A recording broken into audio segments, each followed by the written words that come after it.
Ekspresi sabar itu tahan marah. Tahan marah. Bapak-bapak kalau ada di sini sudah berkeluarga, istrimu marah, tahan marahmu.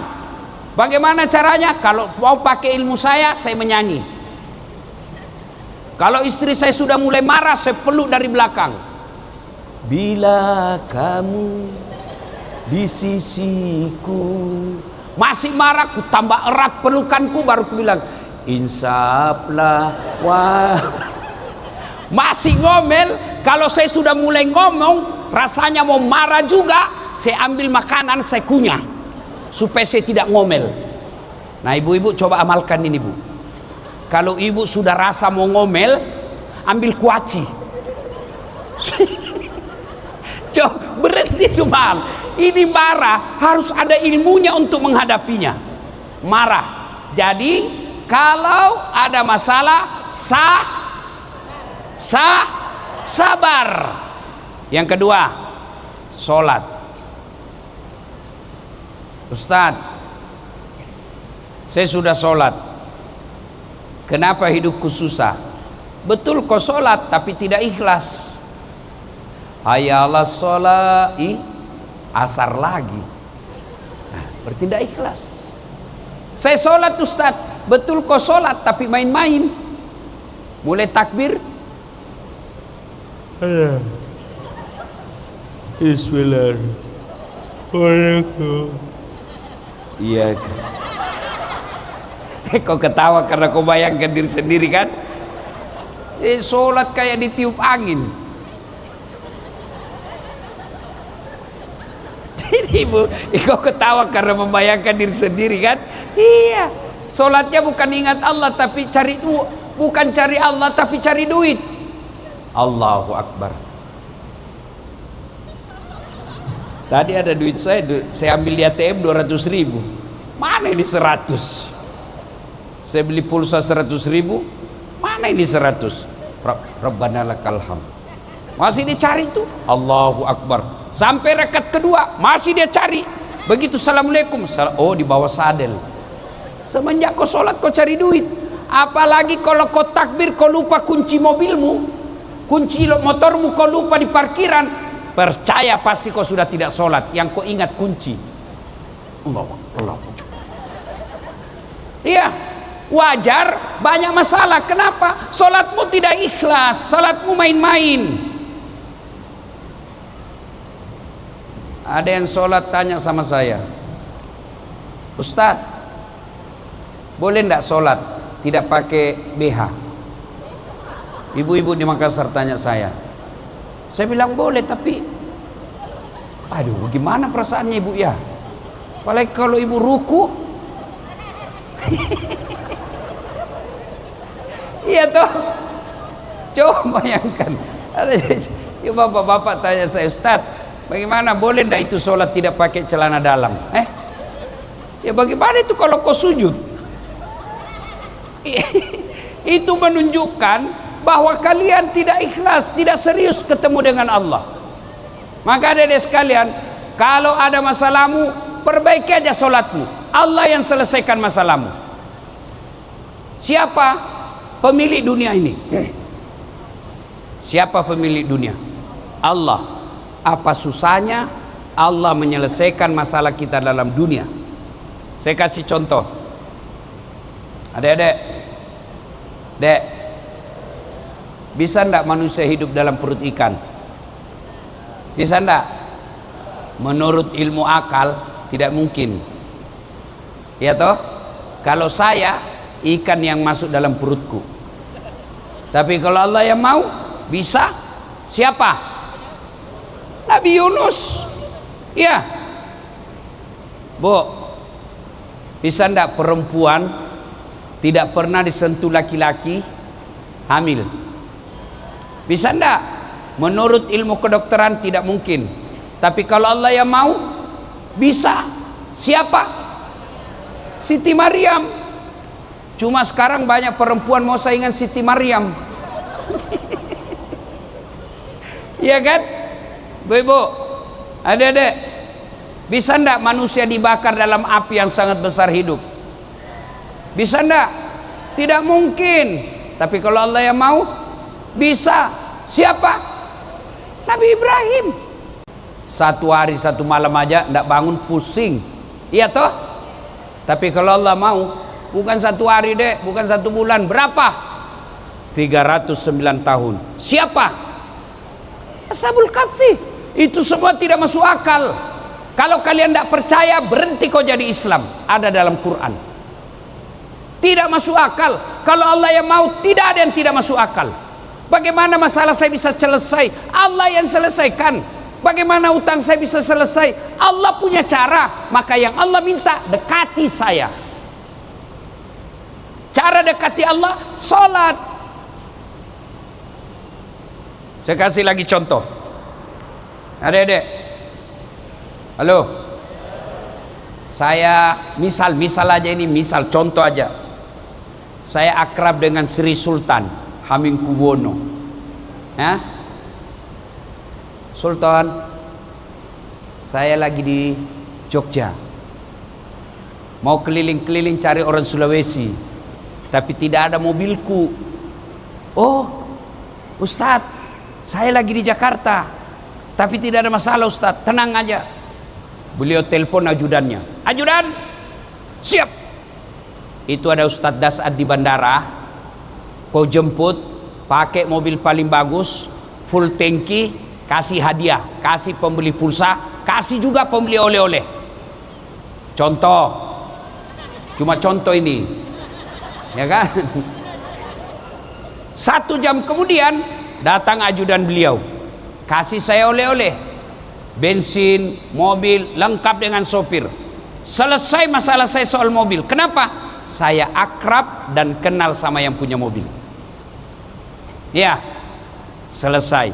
Sebaliknya, ada orang dari Sulawesi Selatan, tidak pernah kenal, tidak pernah ketemu dengan Sultan, tidak pernah dilihat namanya, tidak pernah dengar namanya, datang mendarat, Assalamualaikum, boleh pinjam mobil Pak Sultan? Siapa ditelepon? Siapa? Kapolda, polisi. Tangkap dia, tukang tipu. Tidak pernah kenal, tidak pernah tahu, pinjam mobil, pasti tukang tipu. Begitu juga dalam hidup. Tidak pernah sholat, adik-adik sekalian. Tiba-tiba ada masalah dalam kuliahmu, tiba-tiba ada masalah dalam pekerjaanmu. Kau tidak pernah sholat, sholat cuma hari Jumat, paling terlambat datang, paling cepat pulang. Orang khutbah kau tidur. Tiba-tiba ada masalahmu, ya Allah, capek sudah saya hadapi hidup ini, ya Allah, tolong saya, capek sudah hadapi hidup saya. Allah berfirman, malaikat, karena dia sudah capek, cabut nyawanya. Maka adik-adik sekalian, tidak ada susahnya bagi Allah selesaikan masalah kita ini. Dan percaya, ketika Allah memberikan suatu masalah, pasti ada sisi kebaikannya. Saya sudah minta Ustadz, saya sudah sholat, saya sudah perbaiki akhlak saya sudah lakukan syariah, kok Allah tidak kasih? Justru masalah saya datang, kalah. Contoh, ini sering saya kasih contoh. Tamat SMA saya daftar Akabri, mau jadi tentara penerbang. Begitu tes fisik bu, tidak lulus. Kenapa? Ceper, tidak cukup tinggiku. Saya protes kepada Allah, ya Allah, kenapa kau lahirkan saya dalam keadaan pendek? Kau tidak rugi jadi Tuhan kalau saya dalam jadi ketentara? Teman saya lulus, dia sekarang reserse bu, 2 bunga AKBP di Polda Sulawesi Barat, pakai baret merah, saya pakai baret putih. Alhamdulillah dengan baret putih yang saya pakai, mulai baret merah sampai baret putih saya ceramai semua, sampai jenderal pun saya tunjuk-tunjuk. Coba, gagal Akabri, saya daftar Fakultas Kedokteran. Adik-adik, ini kisah hidup saya. 3 tahun berturut-turut, waktu itu namanya SMPTN. 3 kali saya ikut Fakultas Kedokteran. Padahal saya jurusan Fisika 1 di sekolah waktu SMA. Saya nasar puasa 7 hari berturut-turut. Saya sholat tahajud 40 malam berturut-turut. Ibu bapak saya doakan saya. Saya ikut bimbingan tes 1 bulan. Begitu keluar pengumuman, tidak ada nama saya. Tahun kedua ikut lagi, tahun ketiga ikut lagi. Saya malah lulus di Sospol Komunikasi. Ya Allah, kenapa kau tidak luluskan saya jadi dokter? Teman saya lulus, Bu. Sekarang tugas di Kepulauan Aru. Beberapa tahun yang lalu, mau lebaran saya telepon, kau pulang lebaran? Tidak. Rugi-rugi kau cari uang jauh-jauh, kau tidak pulang lebaran sama orang tuamu. Kenapa tidak pulang? Mahal tiket, Ustaz. Dalam hatiku, alhamdulillah, saya tidak jadi dokter, saya jadi ustaz. Kemana-mana, Bu, tidak pernah saya pusing soal tiket. Termasuk hari ini saya tidak pernah pusing soal tiket. Kenapa? Yang belikan tiket panitia. Jadi adik-adik sekalian, ketika Allah memberikan sesuatu kepadamu, bukan masalah, tapi itu ujian buat kamu. Saya kasih lagi contoh. 2013 yang lalu, saya ikut pilwali di Makassar. 10 pasang calon. Pemilihan wali kota teramai di Indonesia. 10 pasang calon, Pak. Kalah Ustadz? Tidak. Cuma yang menang lebih banyak suaranya. Itu disebut positive thinking. Saya tidak kalah, cuma suaranya lebih banyak. Oh, ternyata Allah tahu. Dah saat tidak usah kau jadi pejabat, setengah mati kau hormat. Datang gubernur, siapa gubernur? Datang Kapolda, siapa jenderal? Datang presiden, siapa presiden? Andai saya jadi pejabat. Tapi karena saya jadi ulama, mereka semua yang hormat sama saya. Maka adik-adik sekalian, ketika ada masalah dalam hidupmu, bukan masalah yang jadi masalah. Masalah kita adalah bagaimana menyikapinya. Dan selalu percaya semua yang Allah berikan, semua yang terbaik.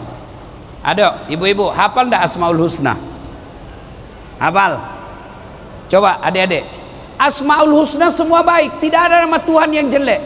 Ya Allah, Ya Rahman, Ya Rahim, Ya Salam, Subhanallah wa bihamdihi, Subhanallahil azim. Coba buka-buka Asmaul Husna. Maha Pengasih, Maha Penyayang, Maha Pengampun, Maha Kaya, Maha Pemberi. Tidak ada nama Tuhan Maha menyengsarakan, Maha bikin bangkrut, Maha mempermalukan. Tidak ada itu. Lalu kenapa ketika ada masalah kita tidak datang kepada Allah? Yang banyak diantara kita ada masalah, kita datang sama manusia. Coba kalau ada masalah, adik-adik, ada yang bingung soal jodoh di sini, tidak usah kau cari biro jodoh. Lebih kau datang ke pabrik jodoh. Siapa pabrik jodoh? Allah Subhanahu Wa Taala. Bangun sholat tahajud, tidak usah pacaran. Pacaran syar'i. Apa pacaran syar'i? Siapa ajar kamu? Bisa ndak sukses ndak pacaran? Bisa. Siapa contohnya? Saya, Bu, adik-adik, istri saya itu yang selalu saya panggil Mama Nyece, ndak pernah saya lihat fotonya, ndak pernah saya lihat videonya, ndak pernah saya lihat, ndak pernah saya lihat langsung. Nanti setelah saya lihat setelah akad nikah. Pacaran siapa? Dengar ini adik-adik perempuan, jangan kau percaya mulut laki-laki yang lagi jatuh cinta, biar dia ustad. Apalagi kalau dia bilang ini dek masih proses pernikahan, proses perceraian ini, jangan kau percaya. Kalau dia bilang gunung kan kudaki, lautan ku seberangi, pret, hujan aja kau sudah lari. Ya, lebih baik kau minta kepada Allah. Siapa kamu mau tatap wajahnya? Kau lihat itu dek, cewek-cewek sini, kau tatap wajahnya, kau sebut dia dalam solatmu, salawati, bayangkan wajahnya. Ya Nabi salam alaihi, ya Rasul salam. Bayangkan itu jodohmu. Tapi jangan kau salawati istrinya orang. Allah yang gerakkan hatinya. Sudah itu kau minta, ya Allah kalau memang dia cocok bagiku, satukan hatiku dan hatinya, dan berikan kemampuan bagiku mendapatkannya. Kalau dia tidak cocok bagiku, jauhkan hatiku dan hatinya, dan berikan bagiku untuk melupakannya. Tidak usah kau jadikan status. Dia minta. Alhamdulillah anak-anak kita sekarang, apalagi anak-anak selegram, tiktoker, rajin berdoa ketika ada masalahnya.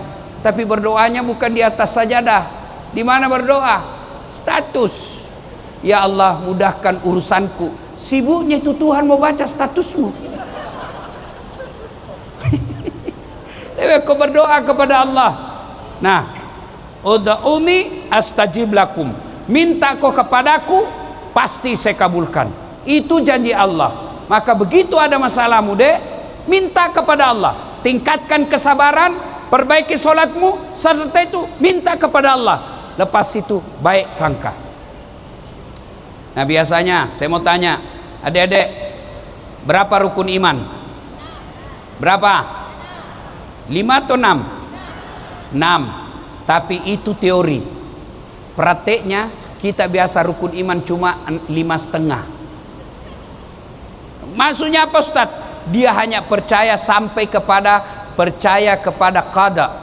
Yang nasib baiknya saja dia mau percaya, yang buruknya dia tidak mau terima. Iya toh? Kalau dia berdosa, dia minta diampuni. Tapi kalau mau berdoa, mau dikasih besok.